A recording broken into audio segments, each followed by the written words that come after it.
It is the Michigan Football Report. We are under 48 hours, so game time, Michigan, Texas. I'm going to give you my Michigan, Texas preview. We're actually going to do two different videos. The videos turned out to be like a 30 or 40-minute video, 35, 40-minute video. So we're going to split it up into two. So the Michigan side of this thing will come later on tonight on Thursday. I'm going to give you 5 areas where I think Texas has the advantage over Michigan and just things that Michigan needs to defend against or stop either side of the ball, offense or defense. So you're really going to like this show. If you're a Texas fan, welcome to the party. It's the Michigan Football Report. I will say this. I didn't see, again, for the third day this week, game week, that a single kid at drop-off, I don't know give the exact name, but elementary school in the city of Dallas, and no Texas shirts at all, Jack. We were Yoder fam rocking our Michigan shirts 4 deep. There is Preston. If you can see that, just sticking it. He's got his maze out. He is getting ready for this game. Guys, if you've not subscribed yet, we have had a huge jump in subscribers since the season starts. 550 subscribers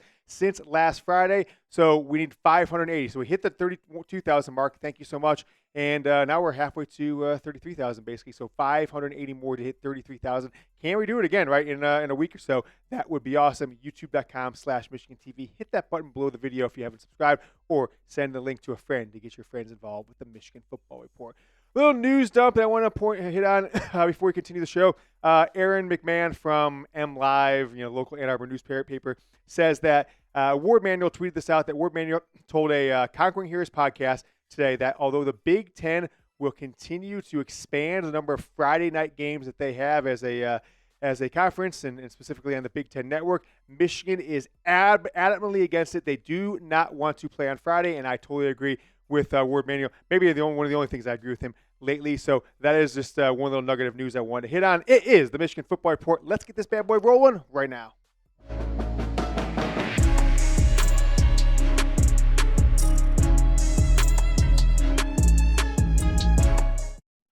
The number one thing I think Texas has over Michigan is offensive line strength, talent, and continuity. You are watching the Michigan Football Report. I am your host, James Yoder from Chat Sports. I got young Harbaugh, Jack Latteray with me as always. This offensive line is the strength of Texas' team, right? We're returning 4 starters led by this man, Kelvin Banks Jr., has started every single game since he walked on campus 2 years ago, right? So started 13 games in 2022, started 14 games last year, and then returns as a starter. Most mock drafts have him as a top 10. I've seen top 15 elsewhere, but he is going to be a 3-year, 3-and-done player, true junior, going to the NFL as a first-round pick.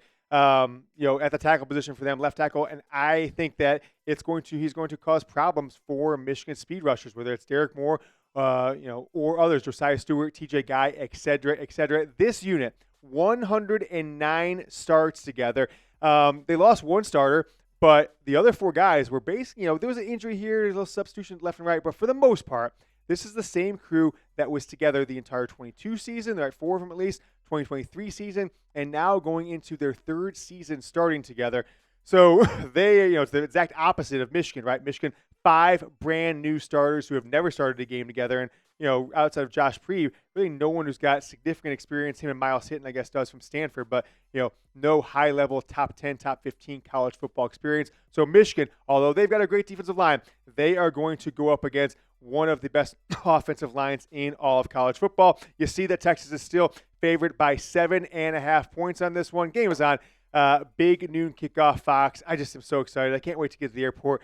I can't wait to pack tonight, Jack. I'm going to pack my outfits, and sometimes that's just as good as you think about, hey, this shirt is going to be, I'm wearing this when Michigan gets this win on Saturday. So the line hasn't moved, right? It popped up to 7.5, 7.5, just over a touchdown on Sunday, and really hasn't changed over the last 4 days. I want to hear what you guys have, your score predictions. Jack and I made ours yesterday. Jack said 26-24. I said 24-13.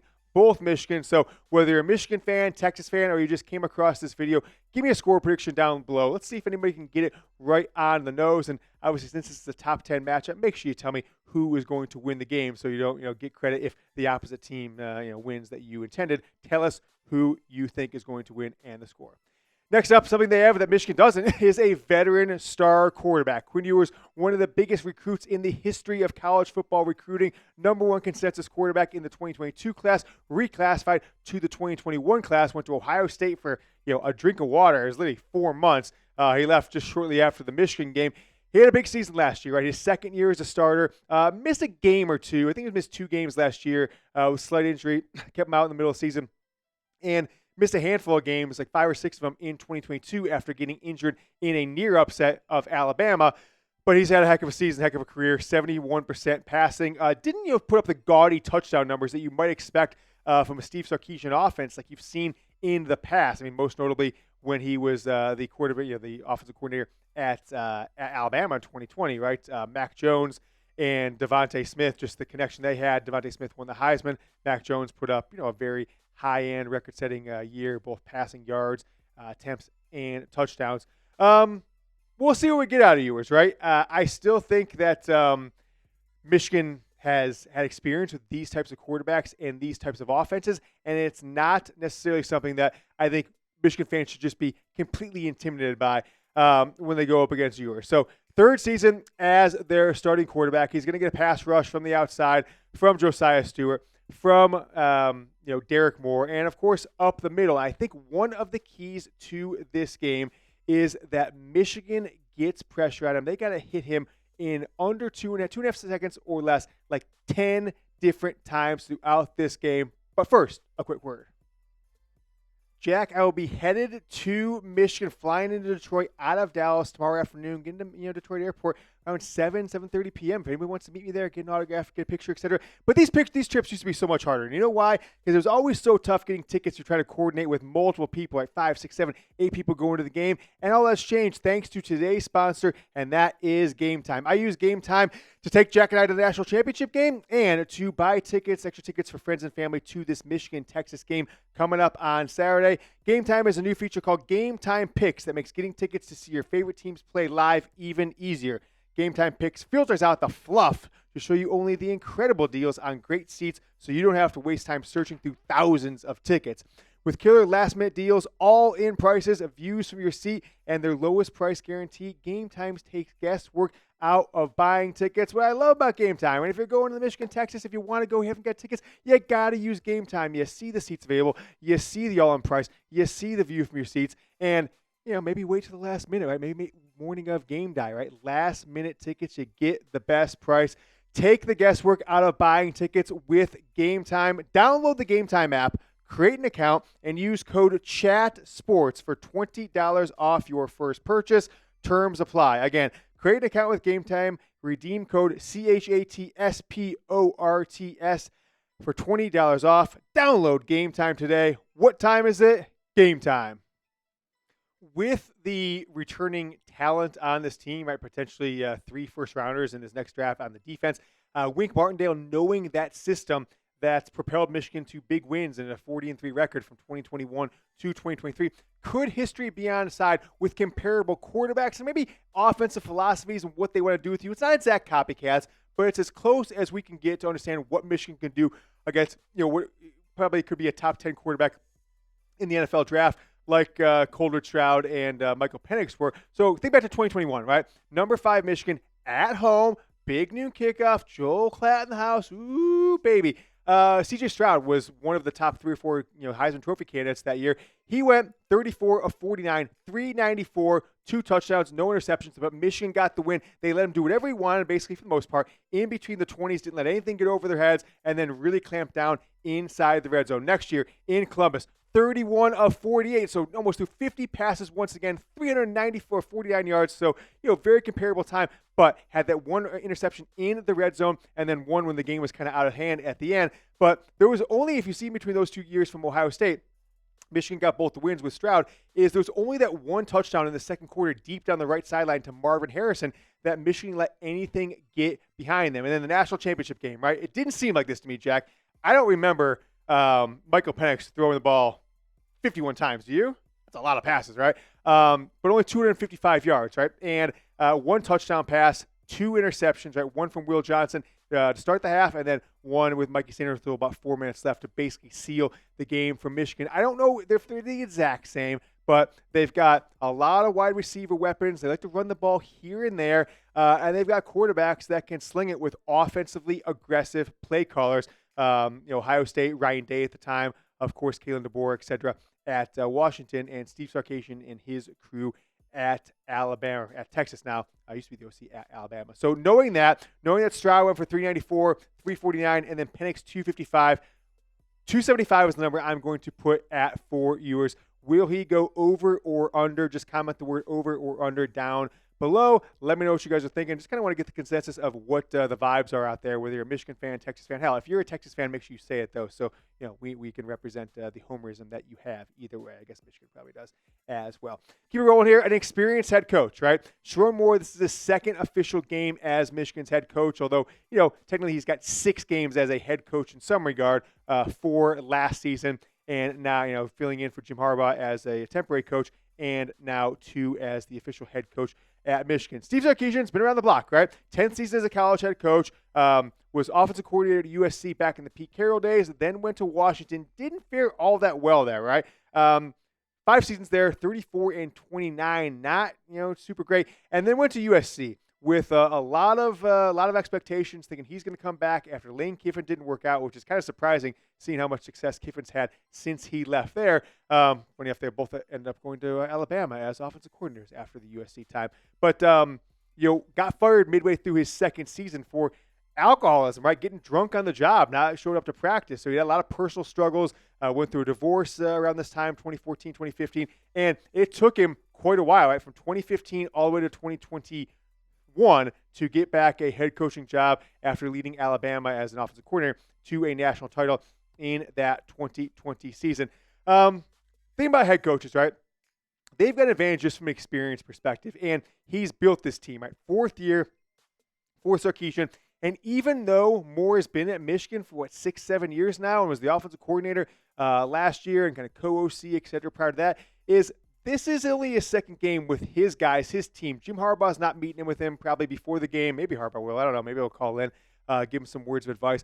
But only 4 returning starters, so it's not like he's bringing back all the guys from last year. And this is almost a completely new staff, right? Outside of Kirk Campbell, Grant Newsome, I think that's it, right? It's an entirely new coaching staff for Michigan. So we don't know what kind of head coach Sherrone Moore is yet. So that gives it the decided advantage, I think, to Texas. Now, Texas has a bevy of pass catchers, though.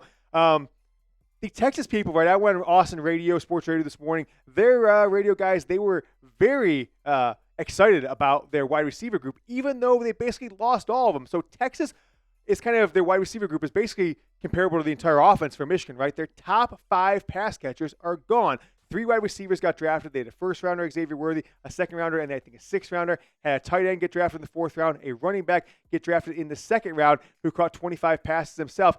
This team with Quinn Ewers is trying to replace him last year from just those top 5 guys, 242 catches, 3,352 receiving yards, and 20 receiving touchdowns. All those guys are gone, but they did make an impact throughout in the transfer portal, right? So replacing those numbers, almost 250 catches, they couldn't just rely on the guys on the rosters. They went out and got Isaiah Bond from Alabama. You guys probably remember him, was a starting wide receiver for the Tide last year against Michigan, right? I think he had 4 catches. I've actually seen him mocked in a few first-round mock drafts when I was kind of doing a little research on Texas this week. So he came over to Alabama after Nick Saban retired, et cetera, 44 catches, 621 yards, 4 touchdowns last year. And then this guy, Matthew Golden, Houston last 2 years. Now he's transferred over to Texas.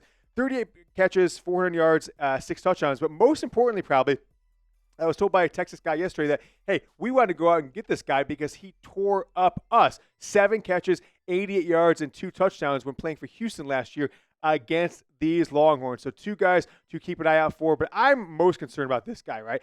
Michigan was really in on Ryan Wingo. I think there was a time where Michigan maybe thought they were going to get him, but ultimately it didn't work out. The 5-star from the state of Missouri.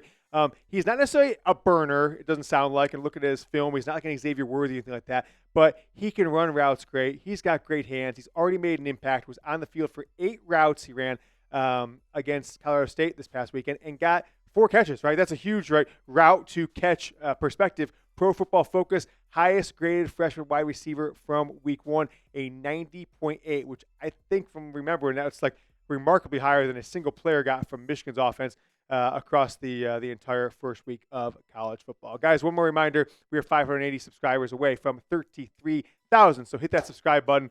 Help us grow by sending that link to a friend if you have been a long-time or short-time subscriber. Help grow the Michigan Football Report. Let's wrap it up by the overall proven talent, right? Look, Michigan haters out there, they want to throw, oh my gosh, Michigan looked bad against Fresno State. And if Michigan will lose to Texas, which they won't, but if they did, the haters will say, oh, it was all Stallions, it was all this, it was all that. Give me a break. I don't care if Jim Harbaugh is back and J.J. McCarthy is back. There's still going to be struggles for this team. You're replacing 8 coaches. You're replacing 10 starters on offense.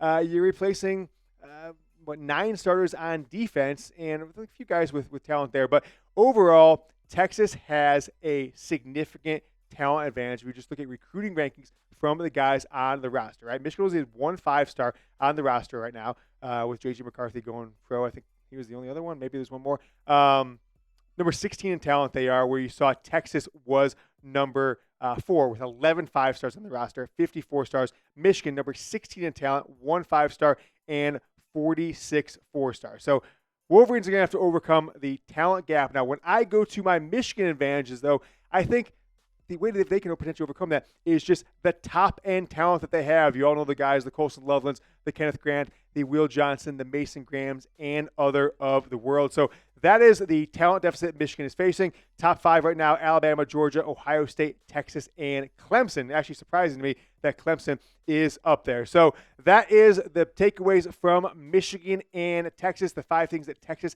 has an advantage for. Before you go, hit that like button. Remember, every like puts us in the feed of 5 new Michigan football fans. I will say one other thing. I meant to say this during the wide receiver part. It's pretty interesting if you think about it from a lineup perspective for Texas, or I guess just the way they break down the lineups. They had against Colorado State. Here, I finally found it. 1 running back, 2 tight end sets, 55.5% of the time. 1 running back, 1 tight end set, and 3 wide receivers, 36% of the time. Didn't have a 4 wide receiver set a single time in the entire game. So something just to keep in mind. This team might not be going, run and gun 4 or 5 wide receivers really at all against Michigan. So just something to keep an eye on for this game. We will be back with a video later today, the Michigan side of this Michigan-Texas preview. Till then, hit that like button. Go Blue.